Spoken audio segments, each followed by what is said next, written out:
The Brodsky Quartet is 50 years old. This in itself is an extraordinary milestone, but given the fact that two of its founder members, the cellist Jacqueline Thomas and the violinist Ian Belton, are still playing in it and were 10 and 11 years old when it started, makes the situation unique. Over their 5 decades, the group's legacy is astonishing, marking them out as not only pioneering trailblazers, but exemplary craftsmen of their chosen field. In the 70s, the teenagers were already busy making a name for themselves, resulting in many competition successes, such as the National Festival of Youth, the Menuhin Prize, the Janacek Medal, and both the Min-On and EBU competitions. The 80s saw them move out into the big bad world, becoming resident quartet for the Southeast Arts, based at Sutton Place, and then the first ever quartet in residence at Cambridge University. Their celebrated recording of the Elgar and Delius quartets paved the way for their 70-plus subsequent albums. Their long association with the fashion legend Issey Miyake saw them transform how classical musicians dressed on stage, and led them to doing the music for his Paris fashion show in 1986 and many more collaborations across the globe.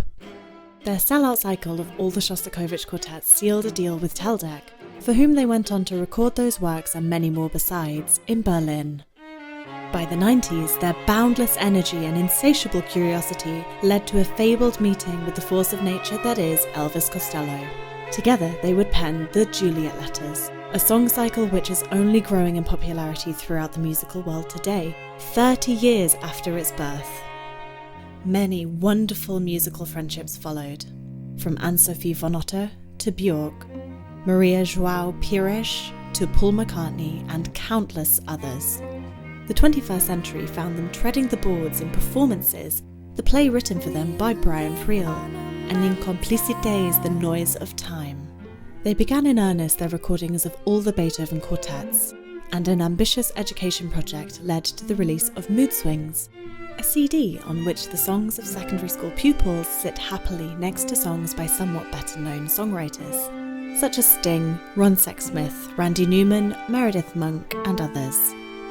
More than 3,000 concerts in over 60 countries later, and the group is as active and vibrant as ever, recording their second complete cycle of their beloved Shostakovich quartets on the Chandos label, live over a weekend from the Muziekgebouw in Amsterdam.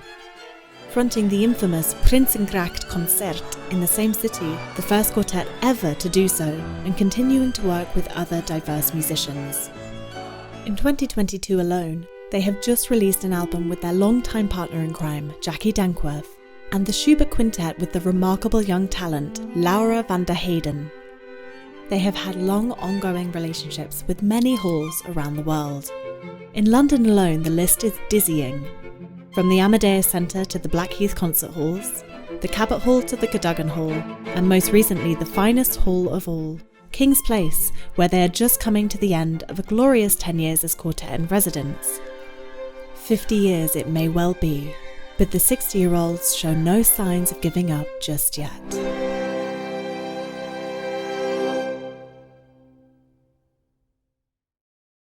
Over the years, countless people have come up to me and said, you should write a book. Then I had kids, and they made it happen. This is my book, Jackson's Monk and Row and the Brodsky Quartet. This was the book I was supposed to write. It's called Got Beethoven, and it's about my 40 years in the Brodsky Quartet. I believe I hold the dubious honour of being the only woman in the world to have belonged to the same string quartet for 50 years. Ian and I began the group with our friend Alex and my brother Mike back in 1972 in Middlesbrough, which was a thriving musical scene with a kind of El Sistema for kids of all ages to play in orchestras, and we kind of came out of that scene as a quartet through our own drive and ambition. However, when I sat down to write this book, I found I just couldn't begin, because instead I had to write this book before I could move on to the other one. This one is called Get Beethoven. And it's about my younger life up until the moment when I joined the quartet. So it's about growing up in Ireland and all the things that went on there. Oh my, it's just fantastic. Sometimes over the years, I've doubted the story that we really started so young. Then I found my teen diaries, and I could see evidence that we were working on this group from very early age. I was 10, and we were as passionate about it then as we still are now. Our drive and ambition saw us through those early years, and we were absolutely determined to make it for life. It's full of amazing, funny stories and not so funny stories. You should definitely go and get that book. But today, I'm just going to read from this one. As orchestra nights became the highlight of my week, our big corner house became a hub for kids to congregate after the rehearsal. When I arrived on the Friday night scene, Ian Belton had recently made the local paper as leader of the junior strings, so was close to celebrity status. It was quite a coup when he started turning up with the rest of us after orchestra. My early efforts in group playing had been little string trios by Playel and the like, with Dad and Mike my playing partners. Then, with friends, we would have a go at some early classical quartets. But we were soon to be inspired by a higher level of this art form. Middlesbrough was blessed with a thriving chamber music society, with frequent appearances by a host of exotic groups, the Hungarian quartet playing Bartók, the Smetana playing Janacek, and the Inner House LP collection started to swell. So it was that one of the first proper quartets I became aware of was Bartók's Fifth. It was mind-blowing, the madness and fervour pouring forth from the speakers in the music room, stringed instruments playing in a way I could barely imagine possible, madly complicated rhythms and chords, soaring lyricism and unearthly virtuosity within a completely new language. The way 4 players can have individual lines in canon, but the collective oral effect is another thing altogether, like some kind of illusional puzzle. We and our newly formed quartet would sit around the record player in awe as the final movement unfolded in frantic scales and runs, contrary motion and every which way, building to a frenzied climax. Then, suddenly, dissolving into a little nursery rhyme, out of tune and faltering, like 4 beginners had suddenly arrived to take over the performance. And we dissolved into hysterical laughter before the madness once more took hold and propelled us towards the final triumphant notes. At 10 or 11, our idea of a fun get-together was to sit around listening to these crazy outlandish recordings, jumping the needle ahead to our favourite bits, even trying to play along with the record. The day Ian and Mike went off to Newcastle for a lesson and returned with the parts and score for Bartók No. 5 was a momentous day indeed. Those magical and mysterious sounds we'd been listening to were suddenly there on the page, but it didn't make things all that much easier. The opening strident bars were fine, but once they were over and the music launched into that apparent free-for-all jazz jam, our individual abilities struggled with the complicated finger patterns and virtuosic bow techniques. Our mantra was to keep going at all costs, and it helped create a lifelong ability to keep up and stick together through any difficulty. The rhythm came first, the notes later, in this case, much later. The pocket score for this incredible work was equally fascinating, visually compelling as it was, based on hidden mathematics and symmetry. We would frantically peruse it as the record played, in the fast movements, pages needing to be whipped over quicker than our little hands could keep up with, the corners well thumbed with our repeated essays into its treasures. Till our dog, Conky, got hold of it and carried it off down the road on one of his amorous encounters. Ian found it in a hedge a few days later, chewed and soggy but still usable. In 1988, we received an invitation that would change our lives. We were asked to perform the complete Shostakovich quartet in the Queen Elizabeth Hall as part of a festival entitled Music from the Flames. This festival would celebrate Shostakovich's symphonies and string quartets. The London Symphony Orchestra and the London Philharmonic Orchestra would share the symphonies. We would play all the quartets. His 15 quartets span over 40 years, incorporate many different styles, and arguably constitute the most striking and emotional journey in all of music. I can say this now with the benefit of hindsight, but back then we were facing a mountain of code that needed deciphering. Our commitment to the cause was formidable and our preparation meticulous. Our flirtations with the theatre had not gone away, and we were determined to bring an air of theatricality to the performances. For some pieces, we would come on at a pace and launch straight in, even while the audience were still clapping. Other works got a slow appearance and a more considered start. Some movements were played attacca, some pieces were played attacca. We would stare meaningfully at whoever had solo lines, pair off when it suited, be overly demonstrative, or remain completely static. I know this isn't exactly groundbreaking, and that a lot of this sort of thing can and does occur naturally within a performance. But it was the level of detail that we went into that was unusual. The rigidity of our approach and the seriousness of the decision making. All these things were written down in our parts like stage directions and absolutely had to be adhered to. Lower head, take off mute immediately and aggressively, then wait for others before turning the page. Sometimes with many bars rest, one was instructed to remain ready to play so as not to disturb the music with unnecessary preparatory movements. Page turns and even bow retakes were real bones of contention, and often one had to go to extreme lengths to make sure that they didn't interfere with the ongoing drama. All this before we got on to vibrato, no vibrato, slow bow, fast bow, bridge, fingerboard, romantic, cold, funny, ironic, etc., etc. This intensity continued right up to the performances themselves, which were tremendously exciting and more than paid us back for all the hours we had put in. We went directly from the South Bank to Berlin to begin recording the cycle.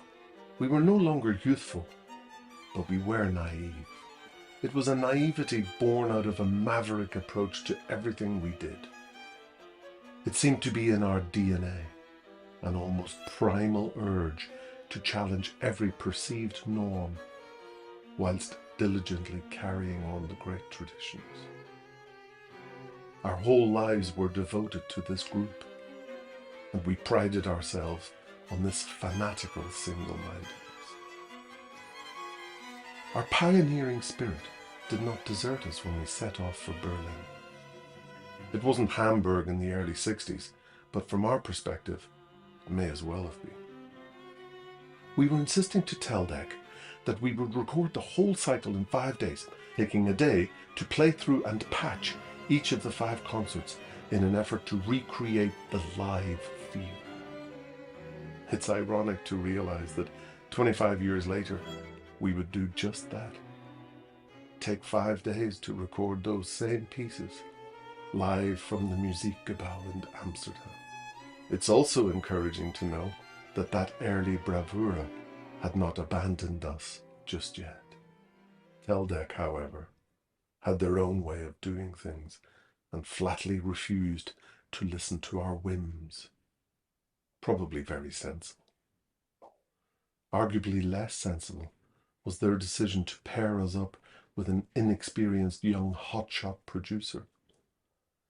This commendable notion of matching like with like didn't always work out for the best, and the recording sessions became fraught, principally because there wasn't an experienced head to overrule some of the silliness that inevitably crept in. This silliness didn't only come from us.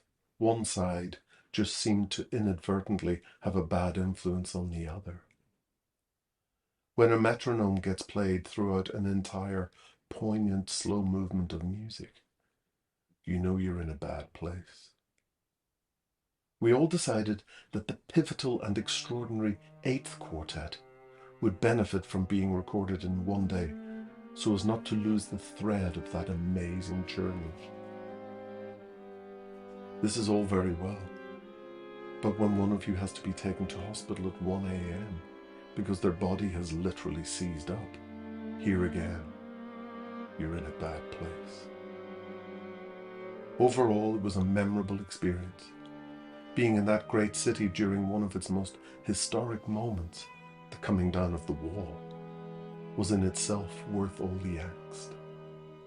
Walking around down by the Brandenburg Gate and experiencing that euphoria was electrifying. Sharing such a moment was a rare privilege.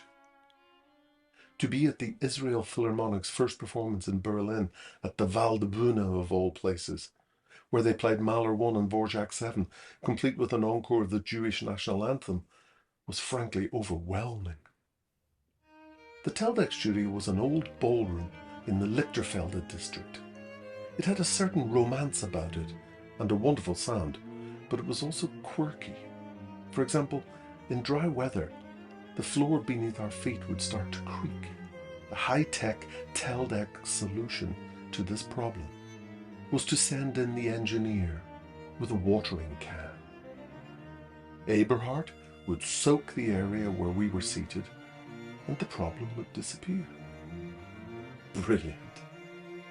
Except that we were now sitting in a very damp spot, which created havoc with our instruments and gave us all colds. By way of distraction, we had table tennis tournaments that became even more fraught than the recording sessions. Memories of similarly stressful times back in the Thomas family garage, no doubt. Living as we did within a few hundred yards of each other in the small enclave of Linthorpe, that was the first name we adopted, but it quickly sounded too parochial for a group of grand international ambition. The arrival of that Bartók No. 5 score and the words emblazoned on its cover provided us with our next bright idea in the search for a name, the Hungarian word for string quartet, vonosznaigas. This was just the kind of exotic title we were after, and it had the added bonus of being cleverly tautologous, so we would be, literally, the string quartet. Our first outing at the Middlesbrough Festival chamber music class soon put paid to this precocious piece of pubescent pretentiousness, as the poor announcer tripped over the correct pronunciation insisted on by us. And Mr. Raymond subsequently asserted that if we didn't choose a different name, he wouldn't allow us to play at the St. Barnabas Church prize winners concert. This kind of threat to our worldwide trajectory was hard to ignore. A new name was needed.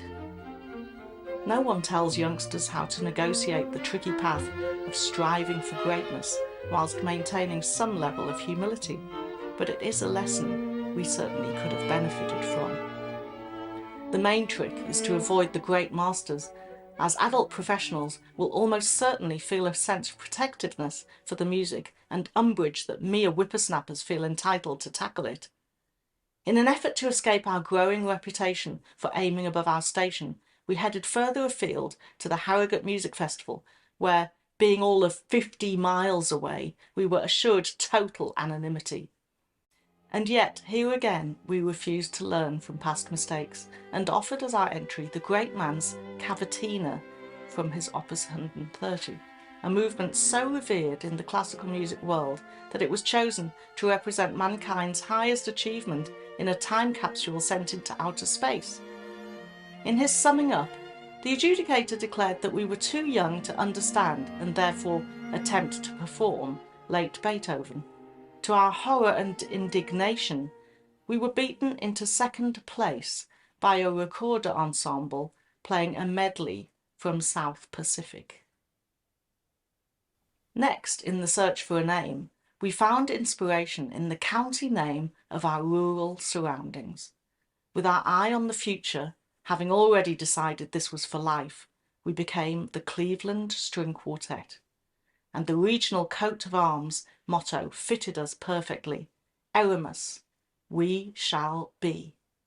Little did we know the name was already taken by an established group from the USA.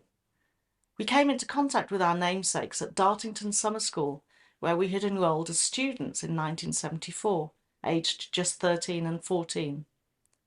Following one of their concerts in the Great Hall, we went backstage to congratulate them and introduced ourselves using our group's title. Their educated, dulcet American response was gracious and polite, amused laughter, shaking of hands, but it became clear they were entitled to the name as we were, hailing as they did from Cleveland, Ohio. Our Cleveland was the original, we pointed out, but they had formed 3 years before us, so they'd got in first. We suggested they use the extra tag, Ohio, in future, in case they should be mistaken for their young counterparts. But they said, "No, you're all right, thanks, we'll risk it." Much hilarity all around. It was years later, as students in Manchester, that we finally conceded it was up to us to find a new name, as we were about to enter the inaugural Portsmouth International Quartet competition. Frantic brainstorming and head-scratching took over our lives for weeks. Our northeast heritage suddenly seemed less important now that we were based in the northwest, but it felt disloyal to choose Manchester over Middlesbrough, so geographic considerations were ditched. We felt we needed something strong and earthy, like our northern roots, but more global. We were all seated in Eleanor Warren's office, heads in hands, as another series of names bit the dust, and frustration threatened to bring yet another day to an inconclusive close. Suddenly, the head of strings spun around to face a huge portrait that was hanging behind her chair. A kindly, smiling figure was staring out at us, handsome and serious in his grand armchair and tailored tweed suit. "What about him?" exclaimed Eleanor, beaming with the thrill of her revelatory idea. "Who is he?" we chorused, in such perfect unison you'd swear we'd played together since childhood. "Adolf Brodsky, one of the founding fathers of this very institution and a brilliant violinist and teacher. He was Russian, but he settled in Manchester to lead the Halle. He pretty much assured its place as the musical capital of England at the time." We all tried out the name, the Brodsky Quartet. It was certainly strong, with an exotic flavour that nevertheless didn't sound too pretentious, and we could claim the right to use a Russian name, which by default paid tribute to our love of Shostakovich, as Mr. Brodsky was so inextricably linked with our place of study and Manchester as a whole. We liked it. In 1995, we took the Juliet Letters back to Spain for a 6-date tour. It was during this trip that Elvis took me aside and told me that he'd been approached by an old friend asking about the possibility of working with us on a very specific project. Elvis assured him that the combination could work beautifully and suggested that this gentleman give me a call upon our return to England. And so it was that at the appointed moment, my phone rang and I found myself talking to Paul McCartney. Now that's an odd experience. Suddenly speaking to someone you've idolized all your life. Someone whose songs you know by heart, inside out. Someone who feels like your best mate, and yet you've never met. We had a long chat, me mumbling gibberish, him being gracious and charming. He explained that he wanted us to join him for a concert at St. James's Palace on the 23rd of March to celebrate his recent award of an honorary fellowship from the Royal College of Music. Various half-formed platitudes dribbled from my lips before Paul wound up the conversation, cutting me loose in Never Never Land. We were about to work with Macca.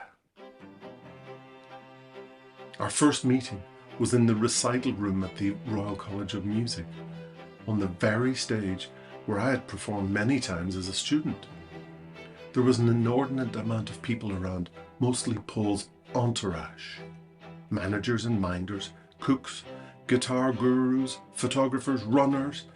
The list went on.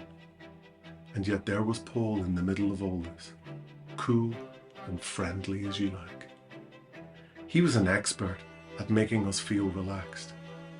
But standing right next to him, I found myself unable to take my eyes off him and incapable of concentrating on what I was doing. Consequently, I rather embarrassingly played a wrong note in the very first song we rehearsed. Yesterday, no less. Without even thinking, Paul looked round and started the second verse. Yesterday, the viola was such an easy thing to play. Soon I was asking him if he'd ever received the letter I'd written him when I was about 12 years old. Not very likely. Sadly, I don't recall that correspondence, Paul. What was it about? He asked. Oh, it was a heartfelt letter in which I pointed out that you had weirdly missed an obvious scan in one of your songs, said I, smiling. Really? Do you remember which song or what the error was? Asked Paul. Absolutely, I answered. I couldn't understand how you could possibly have missed "Still they lead me back to the long winding track." After nearly choking on his coffee, he agreed. My God, you're right. Such an obvious one. Idiot. How we laughed. As we reconvened on stage, Paul started playing the opening of Blackbird. Upon reaching the vocal, he stopped.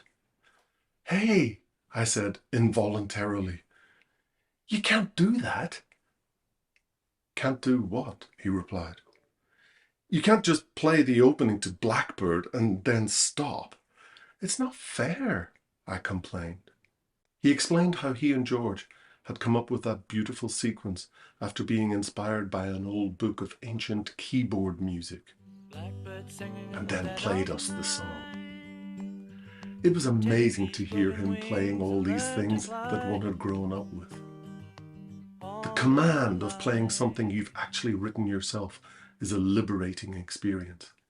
His wonderfully carefree approach to that cha-cha-cha opening of Yesterday is exactly how I like to think of the opening of Shostakovich's third quartet. From the age of 12 to 17, I kept a diary. Like most teen journals, it was full of useless detail, but it's been useful as a reference for these musical memoirs.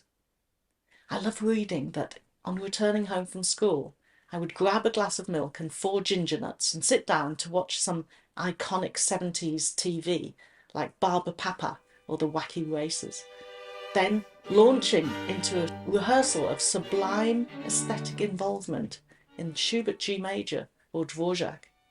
It's a fabulous reminder that we were indeed children, and this self-disciplined activity was perhaps a tad unusual. We had no lessons as a group, preferring to discover it for ourselves. There was no push by parents, even though mine insisted on accompanying us to every competitive outing and getting upset on our behalf by ignorant non-recognition of our brilliance. Even our separate lives held no sway when a rehearsal was called. According to my diary, we didn't seem to have timetabled them at all. If Ian and Alex turned up, there might be a rehearsal and it might last several hours, or not. A couple of diary entries from the time give a good flavour of our typical routine. When I got home from school, I practised the cello for ages, then had tea. Ian had a piano lesson he had to practice for tomorrow, so we couldn't rehearse. God, what will happen at the concert on Saturday? I hope it will be all right. Ian and Al came, so we practised Prokofiev's last movement brilliantly. Then the Beethoven Opus 130 all the way through. Great! I was in a bad mood, but the Shostakovich went fabulously, and my solo was superb, so I was in a good mood. In the Borodin, we played like professional grown-ups.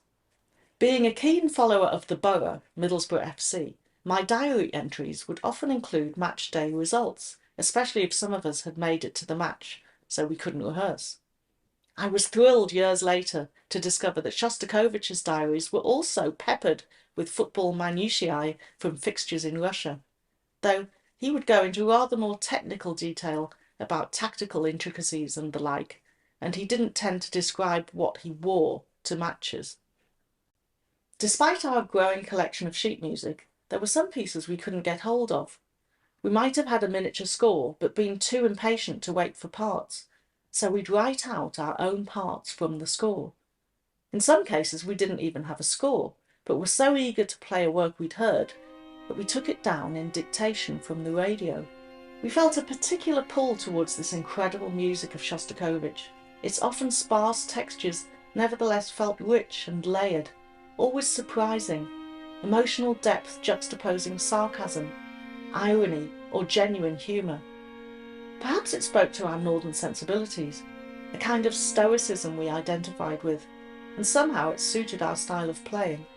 It was often edgy and aggressive, so we could unleash all the gritty, unrefined energy of our youthful approach. From the start, we had developed an unforgiving style that called for split-second accuracy in ensemble and attack. Without recourse to the tricks of the trade we were able to pick up on as we matured. It is at least totally honest. We gave almost everything a short attack, whether or not the note had a dot. I was surprised years later at Gidon Kremer's Lockenhaus Festival, when we and several other groups shared a performance of the complete Shostakovich cycle between us, that our friends in the Hagen were playing the scherzo from number 11 with quavers on the string. We four exchanged bemused glances along our row in the audience. Surely they'd misunderstood. Later in the same movement, the quavers were delivered short like we played them. Why the change, we wondered. And yet, on checking the score, we saw they were right and we were wrong. This composer asks for dots when he wants them, and we've been making it up. As in Beethoven, the directions in Shostakovich are absolutely specific, and you misread them at your peril. How many times have we since revelled in the simple act of playing the dynamics or crescendi, accelerandi, and accents exactly as written, only to find that the music is infinitely more meaningful and rewarding for that attention to detail. So we began to realise that any future outings on a competitive level should be with 20th century music, specifically this giant of the repertoire, who was at that time relatively neglected. Though he was celebrated the world over for his symphonic output, and the last trip he made to the UK in 1974 caused great excitement, not least in our corner of the country, there were groups who avoided all but a handful of the cycle of 15 quartets, claiming they were too simplistic and even all too similar. As we got to know them, we found this claim utterly bewildering, but at this stage we also played just a few, numbers 1, 3, 7, 8, 11 and 13, the first and last from manuscript in our own hands. For a composer who was so often thought of as simplistic, the extent of his greatness is endlessly rewarding for those willing to plumb the depths. Back then it was only just beginning to enter our psyche, but we somehow knew it was here to stay. Decades later, performing in Latvia, a Q&A session in the bar after the concert revealed an interesting prejudice. "How can you play Shostakovich when you didn't experience the system?" we were asked. Well, we identify strongly with the man and his music, have done since we were children. Does one have to live under a repressive regime to feel for its victims? I replied. We also didn't live with incurable syphilis. Does that mean we shouldn't play Schubert? Ian chipped in, winning the argument. Music is an international language. Surely no composer would wish their works to be restricted by nationalistic tendencies, or played only by their own people. No, Shostakovich was our friend for life. I vividly remember the news of his death breaking on the car radio whilst we were driving through France on a family holiday. On August the 10th, 1975, my diary announced sadly, in a 14-year-old's touching attempt at dignified solemnity, "Dmitri Shostakovich died last night, but he still lives in my heart. I was nearly broken because of Shostakovich. The living sole composer of the Russian Republic, a fellow musician and human being, was denounced of his death last night." In 1977, we won the National Festival of Music for Youth, earning us a place in the school's prom at the Royal Albert Hall. We already had some experience of playing to school kids and knew it wasn't a given they'd be kind and listen attentively or appreciate us, even though we and all the other performers that night were pretty much their age. But the organisers had dreamt up a whole new challenge to make our experience even more intense. We were to play on a stage erected over the iconic fountain bang in the centre of the arena and this heaving throng of young faces. And we were to follow a hugely upbeat performance by the Doncaster Youth Jazz Orchestra. Gladiators and lions could well describe the feeling as we launched into a not tremendously accessible movement, the second, of Shostakovich's third quartet. Though it begins stridently, there are moments of delicacy that demand pin-drop silence for full impact. Our young audience didn't let us down, and once we launched into the second of our two movements, the quartet's third, entitled War, they were with us all the way, almost jumping to the marching rhythms, like headbangers at a heavy metal gig. This was good practice for 20 years later, when we opened for Bjork's UK stadium tour playing Stravinsky, to the delight of her open-minded fans. Tuesday, 29th of November. It was lovely to walk into the Albert Hall artists' entrance and be very much at home, settle into our dressing rooms. CSQ arrives. Till I remembered I'd left my music in the hotel. I ran there and back and nearly died. We rehearsed and weren't too pleased. Then we had a great interview with the BBC overseas bloke. Apprehension, illness and noise filled the first half, and nerves, slightly, which mounted in me as we stood ready, but which had gone as we played. Our best performance yet of this Shostakovich. We made it! RAH conquered. I received a lovely bouquet. Land of Hope and Glory was played, with kisses and hugs, ending the prom, flowers and success.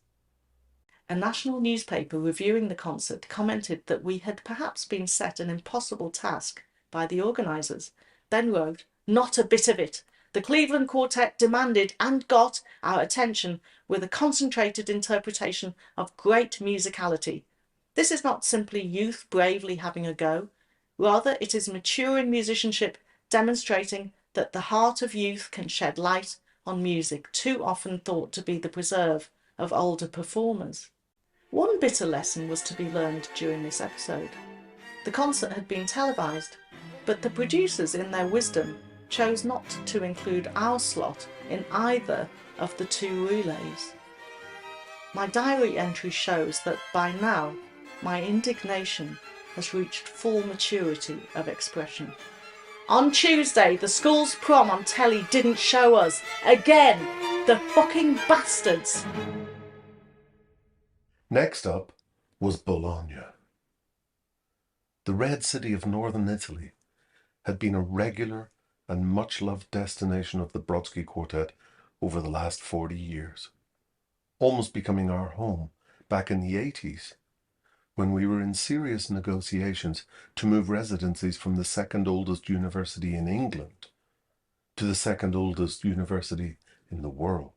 Of all the happy days we spent there, one stands out as being particularly momentous. We were doing the complete Shostakovich, not over a weekend, but over the whole 2009 season, and true to form, Bruno and his team had come up with the inspired idea of inviting strategic people to give talks in the intervals of the concerts. The Italian ambassador to Russia at the time of Shostakovich's death came. Italy's leading expert on Russian music put in an appearance. But by far the most remarkable presence was that of Irina, Shostakovich's widow. Still very much alive and well, and looking radiant, she travelled all the way from Moscow for the third concert of the series. Whilst all 5 programmes are enthralling in their own right, that third one carried an added poignancy because it consisted of number 7, written in memory of his first wife, number 8, his very own epitaph, and number 9, dedicated to Irina herself. It was almost unbearably emotional playing these 3 works with this woman sitting right there in the front row. It was also pretty amazing to find oneself sitting next to her at dinner later. We spoke mostly in French, her English not being good and my Russian non-existent.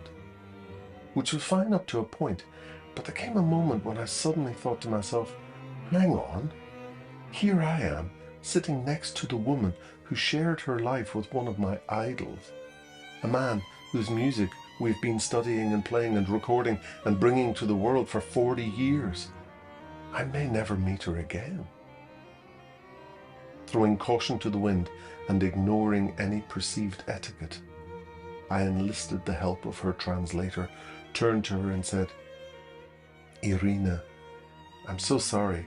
I realize you must be sick and tired of strangers asking you random questions about your dearly departed husband. But under the circumstances, would you mind terribly if I asked you just one thing about him? No, of course I don't mind at all. What is it you want to know? She replied. Well, I want to know what ba ba ba means. What was the significance of this rhythm which seemed to plague his thoughts? I asked. Judging by the surprised look on her face, I think she must have been expecting me to ask if Dmitri really was a football fanatic, or if he really could play just about any piece of music on the piano at the drop of a hat, from the St. Matthew Passion to the Rite of Spring. She took a moment to compose herself, then, looking me straight in the eye, spat out the words, Nikoda! I looked round open-mouthed at her interpreter. Never again, she translated. Oh my, I muttered, that's amazing. Bo-ji moi, came the next offering. Almighty God, said the interpreter. My mind was reeling. I have to remember all this. It was like stumbling upon the Holy Grail. And one mustn't forget, ba ba ba ba, she added with fiery eyes. Beethoven, of course. So, are you implying that it's not the gunfire, the bombs dropping, the knock on the door in the middle of the night? I asked rather pathetically. It's all these things, Paul, she said. We all had our bags packed. We were all terrified of the late-night rat-tat-tat. We all lived through the horrors of war. She paused for a moment, then put her hand on my shoulder and whispered, It's just too personal. With that remark, we let it drop. She could not have answered my question more eloquently or informatively. I often think to myself, imagine if she'd said, oh yeah, that's the old knock on the door, mate, didn't you know? Or, it refers to Micinta, of course, his nickname as a boy. Instead, she infused that already potent rhythm with infinitely more purport, without in any way explaining it away. I remain forever in her debt.